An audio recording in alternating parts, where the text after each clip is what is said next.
Bismillahirrahmanirrahim. Assalamualaikum warahmatullahi wabarakatuh. Perkenalkan, saya atas nama Fitria dari kelas 1D program studi penyuluhan peternakan dan kesejahteraan hewan. Pada kesempatan kali ini, saya akan membahas tentang anatomi dan morfologi pada ternak unggas. Selamat menyaksikan.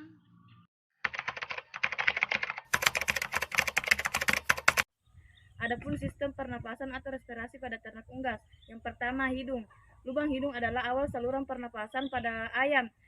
Lubang hidung berfungsi untuk mengambil udara untuk bernafas. Di dalam lubang hidung terdapat bulu-bulu halus yang fungsinya untuk menyaring udara, kotoran, bakteri, serta debu yang masuk ke dalam lubang hidung. Kedua, laring.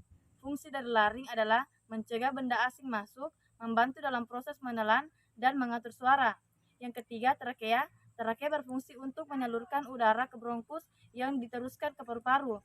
Yang keempat, paru-paru berfungsi sebagai tempat pertukaran oksigen dan karbon dioksida.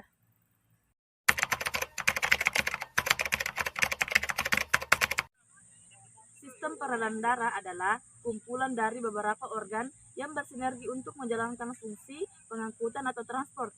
Adapun organ peredaran darah pada ayam, yang pertama, jantung, berfungsi untuk memompa darah ke seluruh tubuh. Yang kedua, hati, berfungsi untuk mengganti sel darah merah. Yang ketiga, cairan empedu, berfungsi untuk memberi warna pada feses. Yang keempat, ginjal, berfungsi untuk menyaring darah. Selanjutnya, sistem reproduksi. Adapun organ reproduksi pada ternak ayam betina yaitu yang pertama, oviduct, berfungsi menghasilkan sel telur di dalam ayam. Yang kedua, infundibulum, berfungsi menampung sel telur yang sudah matang. Yang ketiga, magnum, berfungsi membentuk sel telur. Yang keempat, isthmus, berfungsi memisahkan putih telur dan kuning telur. Yang kelima, uterus, sebagai organ lanjutan dari isthmus. Yang keenam, vagina, berfungsi sebagai tempat lintasan telur. Yang ketujuh, kloaka, berfungsi sebagai tempat pengeluaran telur.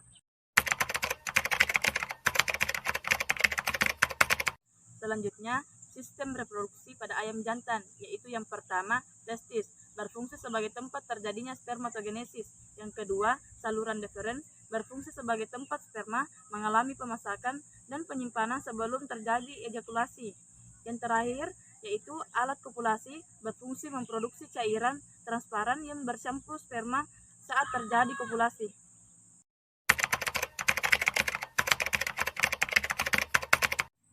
Selanjutnya, sistem pencernaan.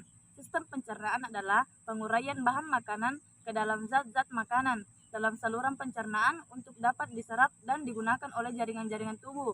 Berdasarkan aktivitas organ pencernaannya, pencernaan dibagi menjadi tiga, yaitu pencernaan secara mekanis, pencernaan secara kimiawi, dan pencernaan secara mikrobiologis. Sistem pencernaan ayam terdiri dari berbagai organ penting, yaitu yang pertama, mulut, berfungsi untuk mengambil makanan. Lidah di dalam mulut akan mendorong makanan ke saluran pencernaan selanjutnya. Yang kedua, esofagus, berfungsi meneruskan makanan dari mulut ke tembolok. Yang ketiga, tembolok, berfungsi sebagai tempat penyimpanan makanan sementara. Yang keempat, proventriculus, berfungsi membantu menguraikan zat makanan. Organ ini merupakan sistem pencernaan secara kimiawi.